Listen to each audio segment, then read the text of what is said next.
And maybe I can invite our fellow panelists to join me up here as we start. I'm going to actually start from here.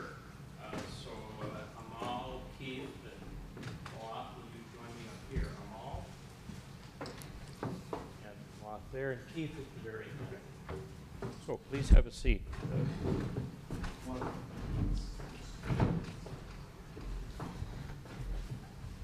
In just a few minutes, I'm going to ask each of our panelists a single question, which will give them an opportunity to share a bit about the path that got them here.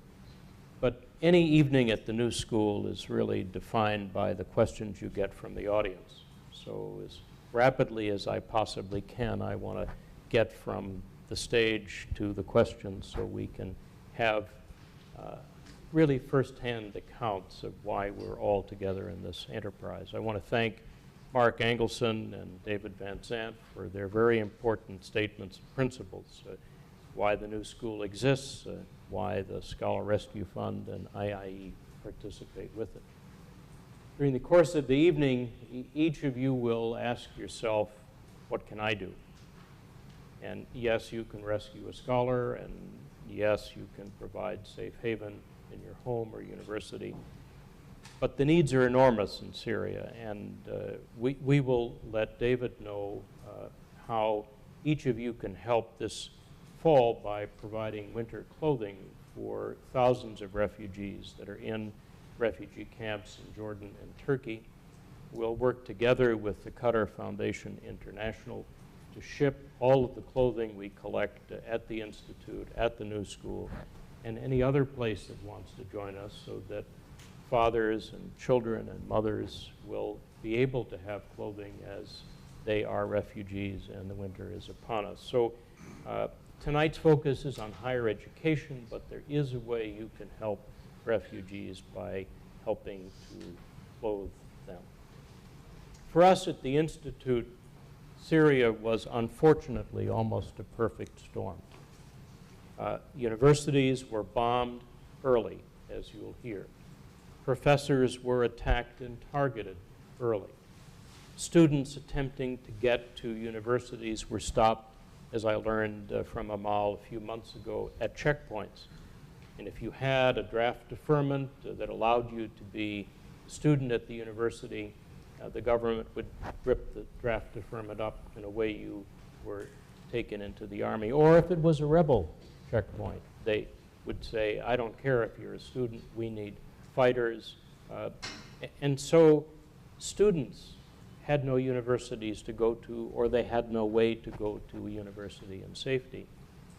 And another part of our mission is to help students who are here stranded in the United States when parents are killed, businesses have ended, sanctions don't permit money to be exchanged for tuition, room, and board.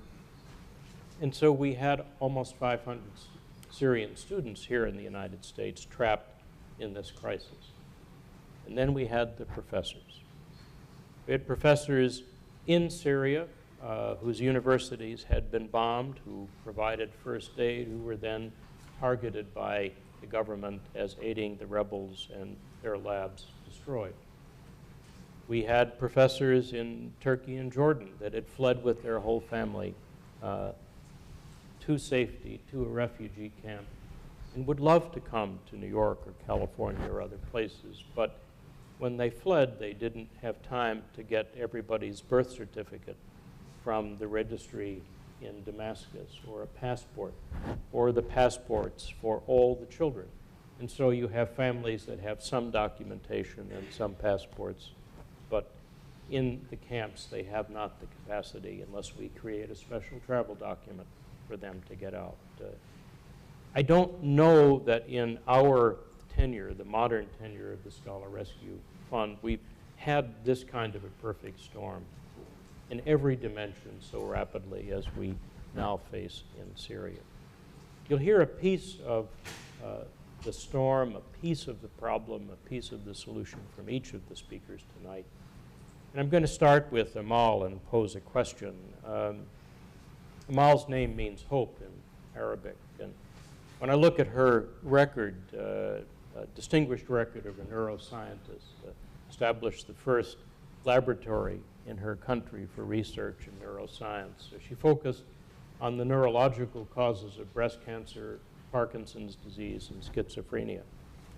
And now she had to face the civil war in Syria and had to flee. Maybe you'd share with us the path from being a neuroscientist to being a scholar in exile. What made the regime target you? Why were you so threatening to them? First of all, I would like to thank the organizer for giving me this opportunity, namely the IIE and the New School, giving me the opportunity to speak maybe on behalf of 400,000 students, Syrian, my students, and my colleagues, 4,000 Syrian faculty. When I left Syria, I had this feeling I'm committed to do something to pay back for those people, for my students who actually started this uprising for their freedom, for the freedom of speech, of press. But they were medical students, science students? Yeah, pharmacy students and medical students.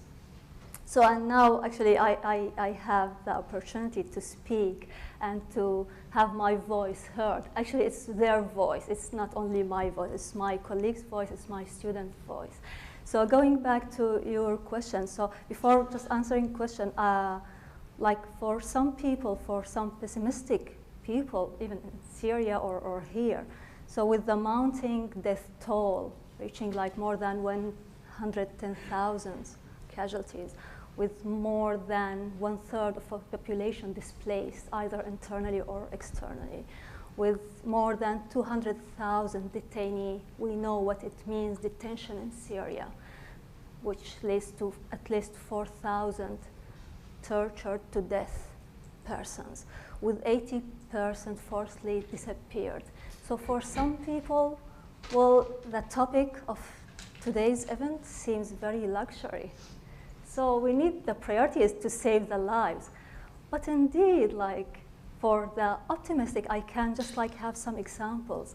So there's a mother who was, she went to the university to check the scores of her son. And she was looking for his name, and so a guy told her, oh, so he passed. She said, well, that means he graduated. He said, yes, so congratulations. So he said, well, he's not anymore in this life. So, but I'm happy that he graduated. He's dead now. He was killed. But I'm happy that he graduated. So you see, like, people in Syria, even like they are facing the death on the daily basis, but they still want their children to have good education. So for me, as a faculty, as academic, I felt my role in the university is not to teach, is not to do research, is not to cultivate curiosity about science in my students. My role is to try to help in building or creating the freedom environment, the freedom culture. And that was really something looked like a dream in a society, in a country that's been ruled for 40 years with oppression, with suppression, in a way that, well, I always say, well, the no word, we just eliminated this word, we omitted this word from our dictionary, from our Arabic dictionary. So how can I okay, so I assume that I want to teach my students, I teach pharmacology, so they have to have creative thinking, they have to make debate. How can they do that in this framework, in this framework of culture, which actually reflects the political system?